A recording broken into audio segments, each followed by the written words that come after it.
Hi, everyone. It's Cassandra Williamson coming to you from the Holler of Eastern Kentucky. Yes, indeed. That's what you call it around here, up in the holler. But I hope you don't mind. I'm going to finish my salad while I'm sitting here talking too. But, you know, there's a lot of things we could be talking about, but I think one of the things we probably should talk about is how to survive in a time when everything is going on around you that makes your life miserable. Hmm. And some of you are going, oh, it's not miserable. There's nothing going on.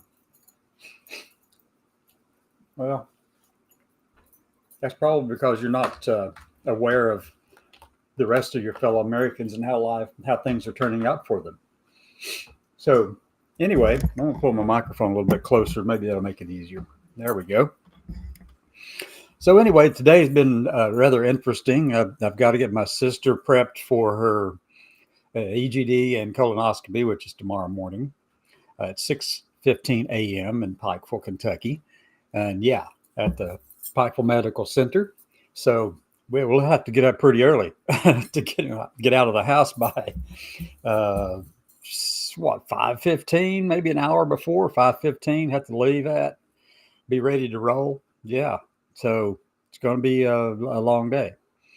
And then I have to make sure that she's doing everything needed for that too, because it doesn't communicate. So at least not clearly where you can understand her. So a lot of what we have to do is make sure what I'm doing is make sure she takes her medicine and also that she does the clean out stuff, which is going to be a lot of fun. She is not going to be happy with that. Anyway, oh my gosh. So a lot of stuff going on, a lot of things happening today and all around the country. And the biggest thing I want to say is that it's still horrendous event that took place down in Texas, in Kerrville, Texas, in Kerr County. Um, right now, the numbers stand at like 104, I believe, the last time I checked, and of people who lost their lives as a result of the flooding in Kerr County and the surrounding counties of Travis and Williamson and different ones down there. So, yeah, it's really horrendous. So the loss of life is just unimaginable.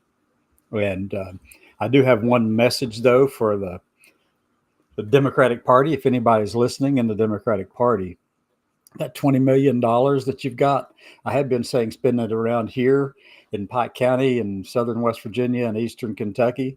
But right now, you would do a world of good to help the people down there in Kerrville, Texas, with that $20 million you spent trying to figure out what it is that men want. To learn about men.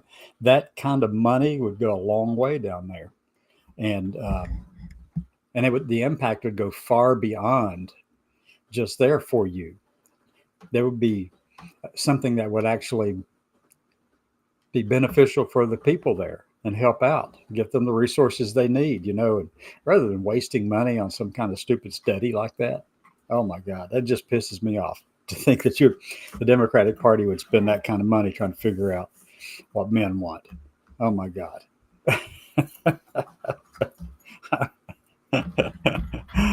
Jeez. So anyway, yeah.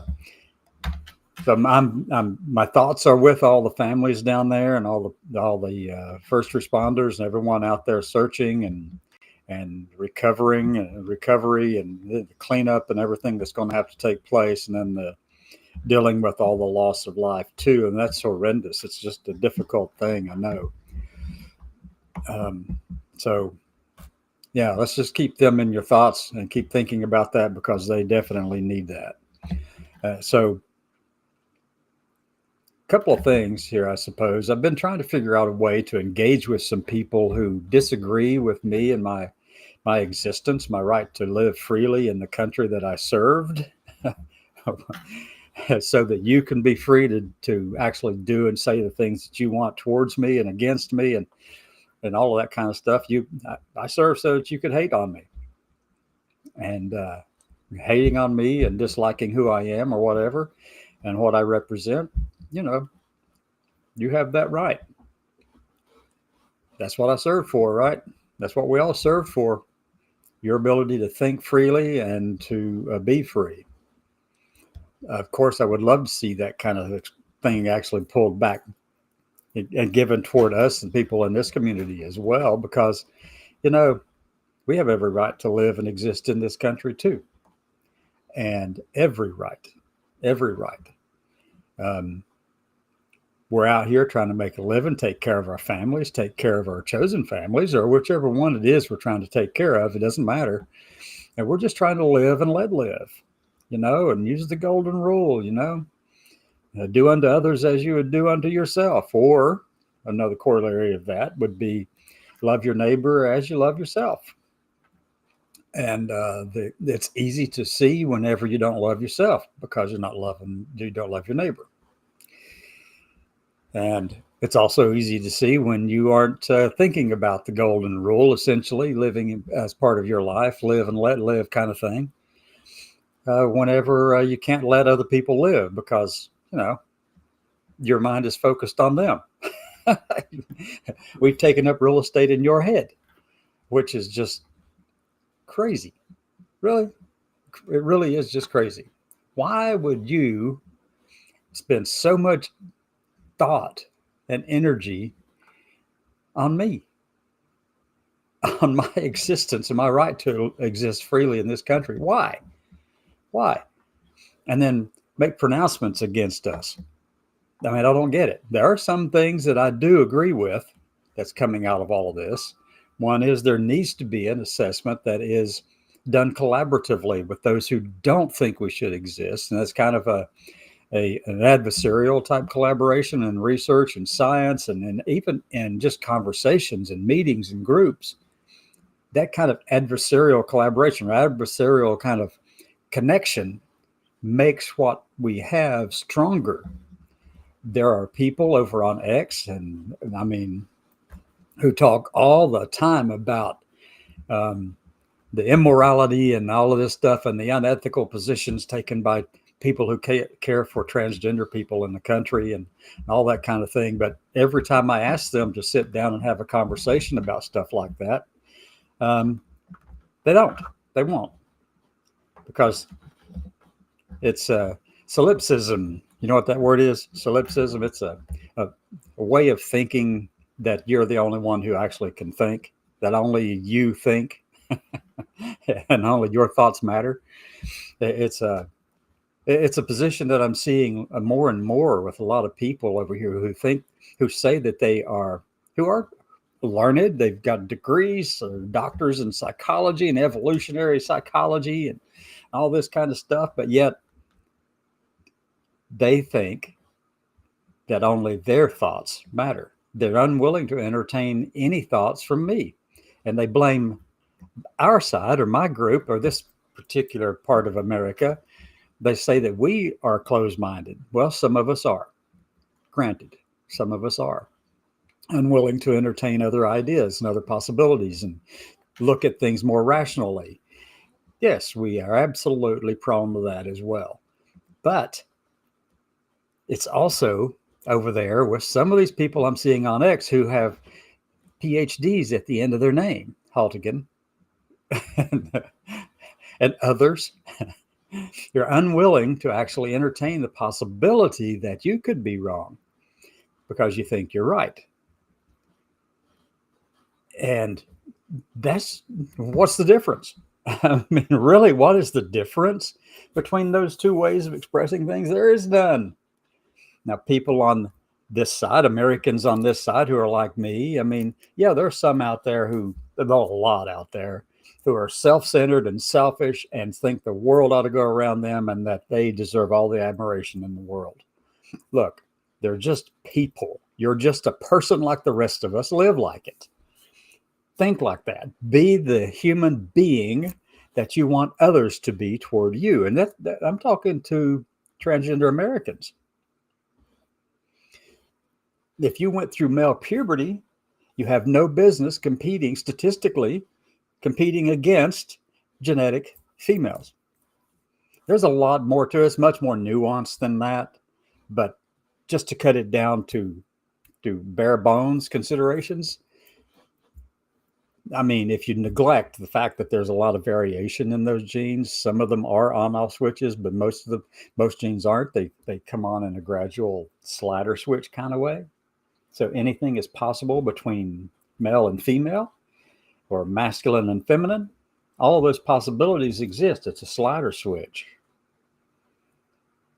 from full-on male to full-on female.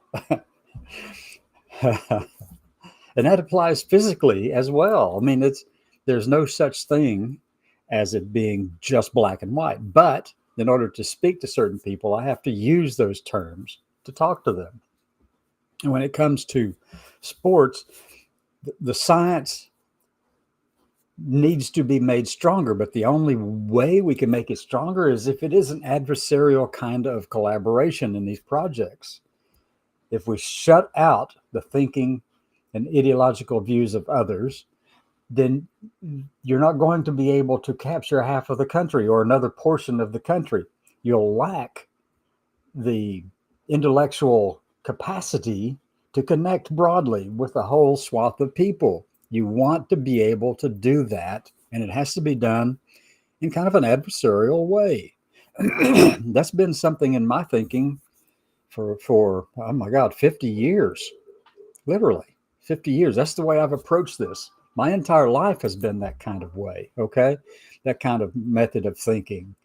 Even as a battalion commander at the Naval Academy Prep School in Rhode Island, yeah, my goal was to, have a collaboration between the two different camps, the officer candidate school people and the Naval Academy prep students. And so, yeah, I tried to make that happen and never went very far. Term ended, ran out of time.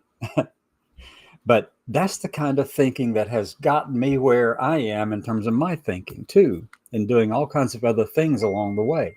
Different organizations I've been a part of. I've wanted it to be ideologically diverse, because that's the only way that it can be sustainable. That's the only way that it can work, is if that you have some ideological diversity and that you're open to the possibility that you could be wrong. It acknowledges the fact that others think differently. You give them space to come to you and have a rational conversation, a conversation that could actually enlighten both sides. You get to hear what their concerns are. They get to hear what your concerns are. And there has to be an agreement set from the very beginning that these two sides are going to do this in a polite, dignified, respectful way. And what the rules are if you don't follow them. I mean, you got to have that kind of adversarial collaboration, adversarial approach to things. Then you can go beyond the solipsism of J.D. Haltigan. He likes to claim that all of the trans people are narcissistic, but and truthfully, some probably are. A good percentage probably are. They're more centered on, their self and getting their way and demanding their way and getting the admiration of everybody out there. I mean, that's just the lay definition of narcissism, okay? But there is a philosophical side to this, and and the two opposing views would be narcissism and solipsism, okay? Solipsism. That is a philosophical perspective that says something like, you're the only one who can think. You have no way of knowing that anyone else does. It's very dismissive of other people's way of thinking. And that's what I'm seeing from the psychologists who are there, the PhDs that I'm seeing over on X, who are talking about these kinds of things in regard to trans people. So I'm seeing a lot of that. All right. And we have to be very keenly aware of it, but you can't come across being confrontational in terms of angrily confrontational or something like that, or violently confrontational. You can't do those things, because that only drives the wedge deeper between them, the opposing views. If you want to shape the world, you've got to do it in a way that brings in other views, and you can entertain those other views. You don't have to agree with those other views, but maybe, just maybe,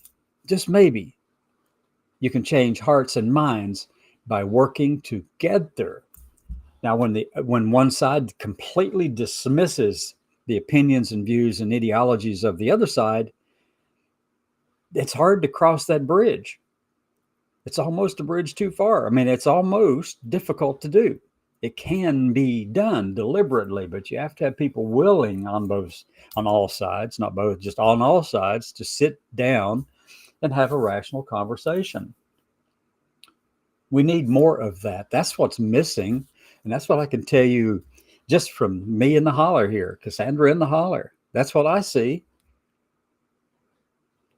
What do y'all think? Anyway, come back this evening at 6 and we'll do more of this. Have a great day. I've got